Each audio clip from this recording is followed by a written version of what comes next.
Hello everyone, welcome back. Thank you so much for joining me. So today I have a reaction video for you. You can tag me things on TikTok at Robert Welsh MUA, Instagram at Robert WLSH, and that's pretty much all you can tag me in. Do excuse my makeup today. I've just tried a full face of a brand I've never tried before, and the skin section didn't go, and the eyeshadow section maybe wasn't the best, but okay. So just before we get into that, say this is your first time here. Hi, my name's Robert. I'm a professional makeup artist here on YouTube and also in real life, and it's my goal to help you become a pro yourself, or just someone who's really good at makeup. So if that sounds like something you are interested in, then do please consider subscribing. And as I always like to say in these videos, there are no rules to creativity and individuality, but makeup most definitely has a theory, and these videos are for people who maybe have seen some things online that don't quite work for them, and are wondering why, and I'm here to put a little bit of truth behind the entertainment side of those videos. Okay, let's just get straight into it. Let's go to TikTok and see what you've been tagging me in. Today we're going to play a game of do's and don'ts of makeup in our 40s and beyond. Are we ready? First, don't. Okay? Do this and go in the shadow. Do, go above. Now I'll show you the difference. I'm taking my little brush and I'm blending here. This is what we were taught to do. Do like that and then blend, right? Shaped face. The do. I'm not blending to perfection. Just showing some differences of do's and don'ts. Lifted. Hollowed. Do. Don't. Next, do or don't. Smile. Put your blush on your apple. Blend it in.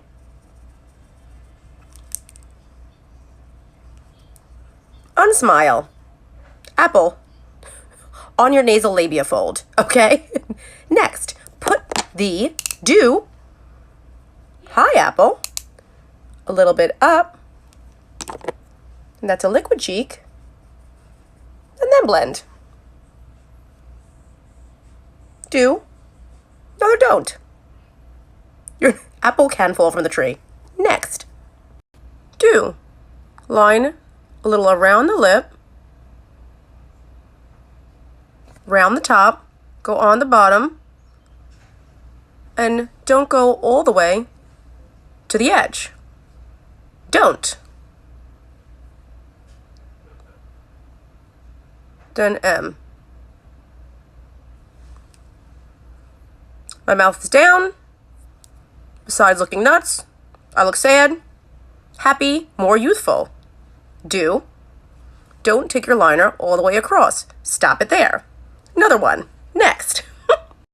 Don't contour your nose this wide. Now it looks larger, even if I blend.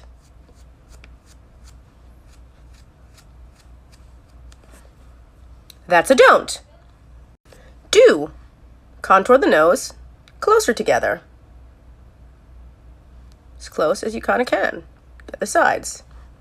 Ready?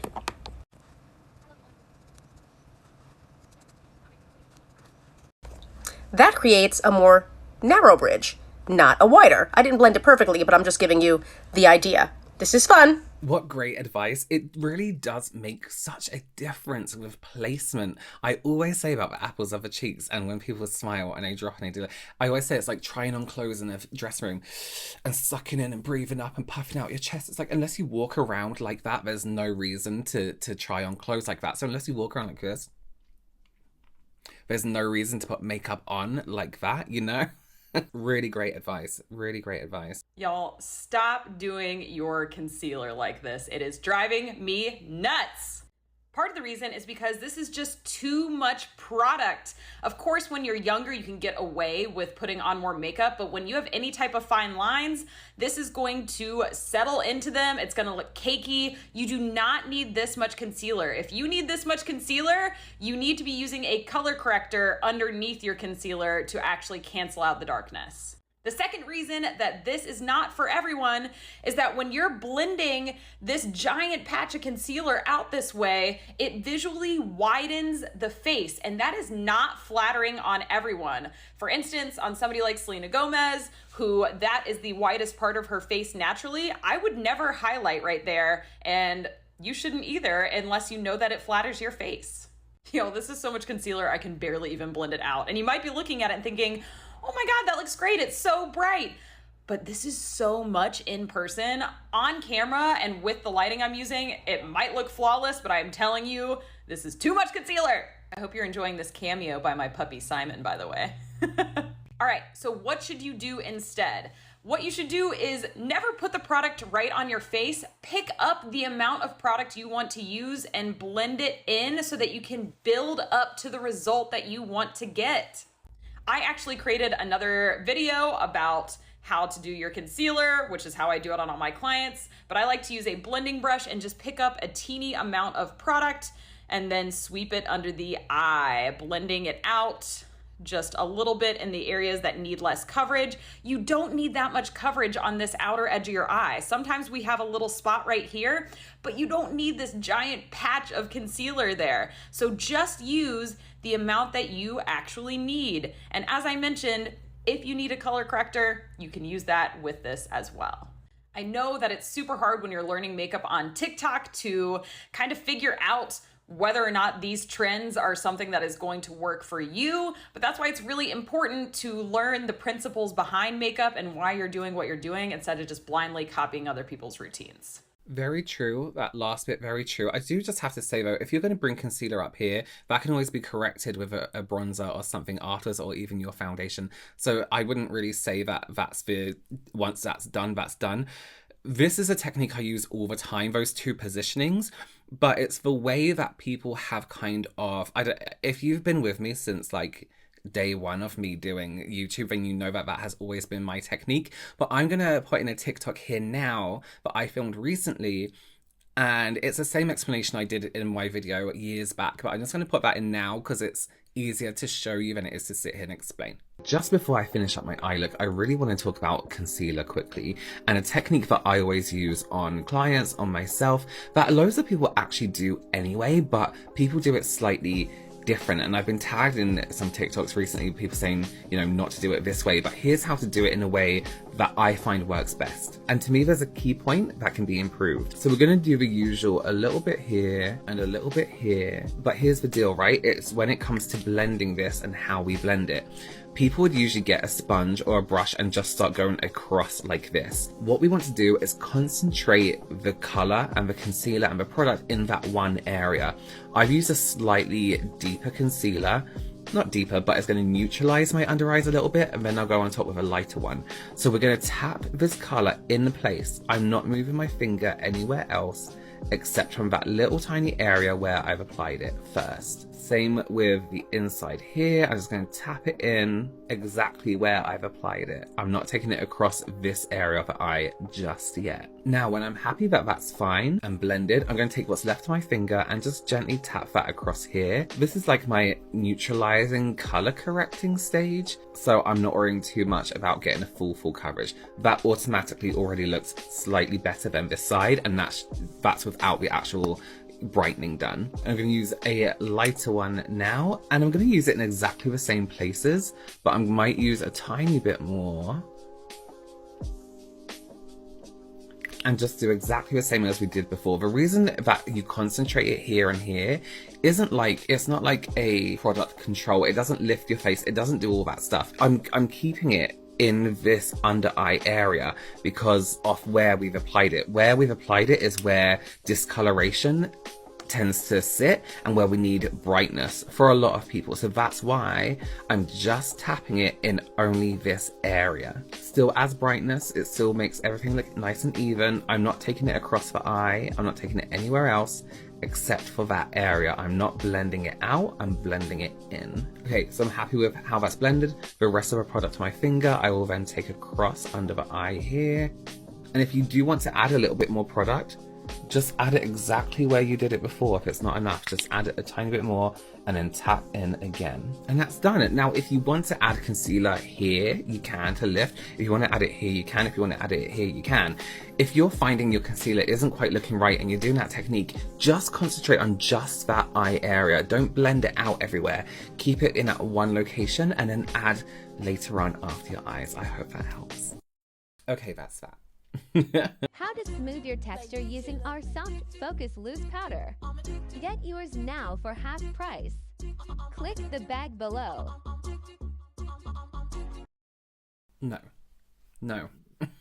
No, it doesn't work like that. Here's a few things with TikToks like this, right? Either that has a bit of a beauty filter on or the upload quality is terrible, because you can even see when she moves that detailing, the texture on her skin disappears before there's even powder on it and while there's powder on the other side. When a camera can't pick up shine, the detail is gone, right? Especially on poor quality like this. Powders do not blur texture. They do not blur. It is impossible to flatten skin texture if there's bumps and things like that. Impossible. Otherwise, would we not all already have incredibly smooth skin? On camera, yes. So if you want to look nice and smooth on camera, great. Mattify, because it will blur. The camera can't pick up any light from those, even pores. There's light around the pores. When you mattify that, it looks like it's gone. Do not buy a blurring product until you've seen someone use it in real life or on YouTube if they're not using a filter. That product, I will guarantee, does not blur like that in real life. I will buy it and prove it if I have to. I'm not though.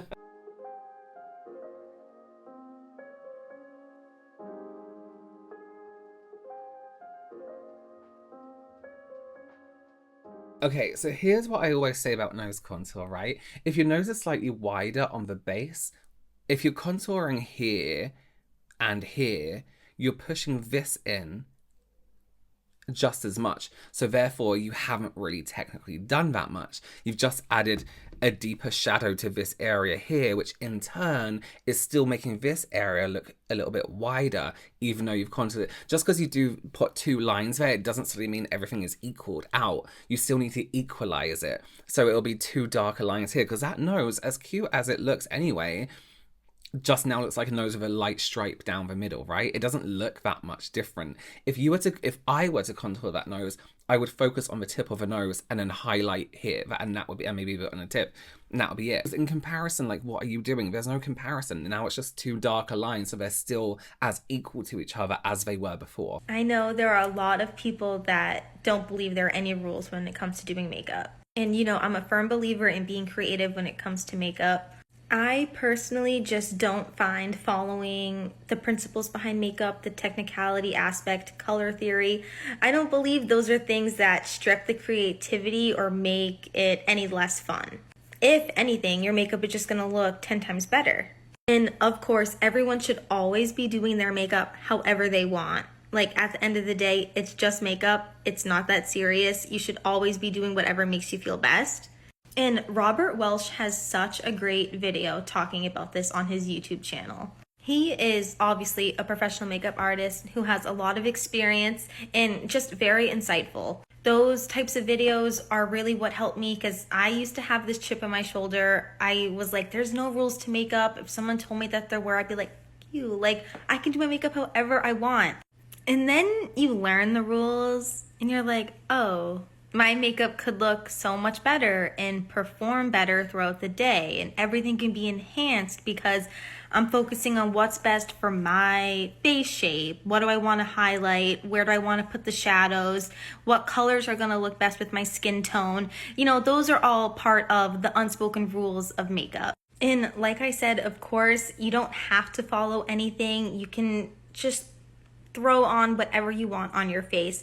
But it's just, if you know, there was an opportunity for you to maybe look and feel better about the makeup and the techniques that you're doing, why not try it, you know? Okay, so sometimes I get tagged on Instagram, right? I've moved to the middle for some reason. And it's people commenting in someone's other comment, and it's somebody saying, just like Robert Welsh says, there's no rules to makeup, but it does have a theory. That's not what I say. I say creativity and individuality have no rules, but makeup has a theory, which is me saying creativity and individuality have no rules. So be as creative as you like with makeup, be as individual as you like with your makeup, whatever. But there are a set of rules and theories that can help, basically. Imagine I just got a job as a chef in a kitchen, right?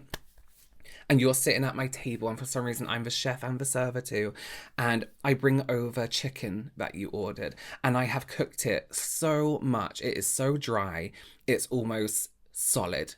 I go, there you go, enjoy it. And you're like, well, this is terrible. Like, that's not how you cook chicken. And then I'm like, cooking has no rules. Like, that chef, a good chef, has to have experience and follow a set of rules to make a good product, right? I do not believe that some of the world's best makeup artists got to where they were just having a good time and being like, it's meant to be fun, it has no rules. They did follow rules. They followed rules on textures, formulas, lighting. They followed rules on a lot of stuff. And this is where there are two different parts of the makeup industry. People on doing their makeup on TikTok, people doing whatever. If you're just having fun with makeup, fine, no rules. However, you don't want to put that liquid directly on top of a powder because you're going to get a weird so still there's those underlying rules. Saying makeup has rules is not an insult to what you do with your own makeup. Everything has a set of rules. You know what? Videography has rules and theories, right? Am I doing it correctly right now? No. My camera quality could be better. The way I'm shooting could be better. My lighting could be set up in a different way. If I was to follow the theory, it would be better.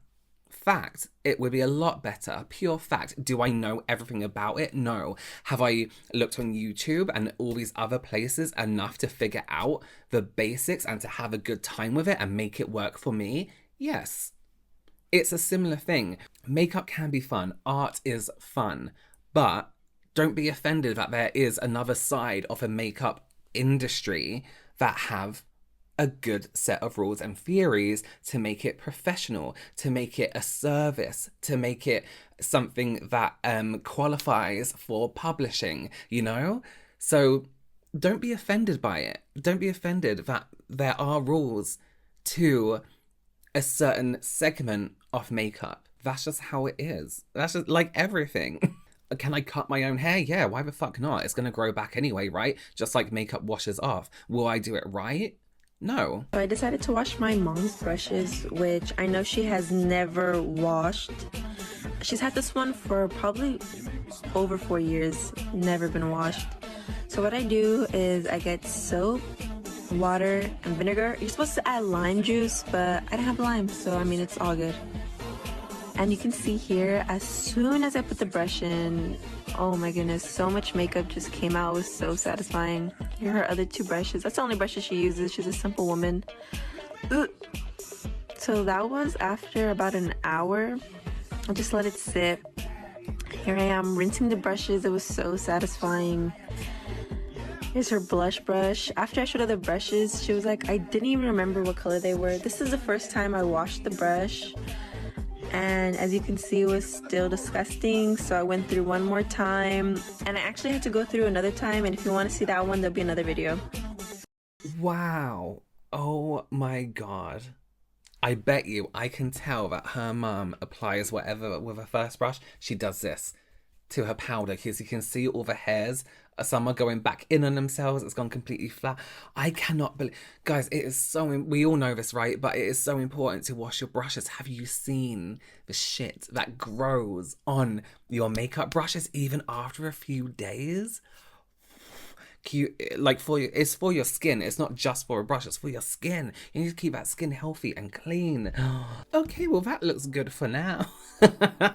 You can tag me in anything over on TikTok at Robert Welsh MUA, Instagram at Robert WLSH. Thank you so much for joining me, and I will see you very, very soon. Bye.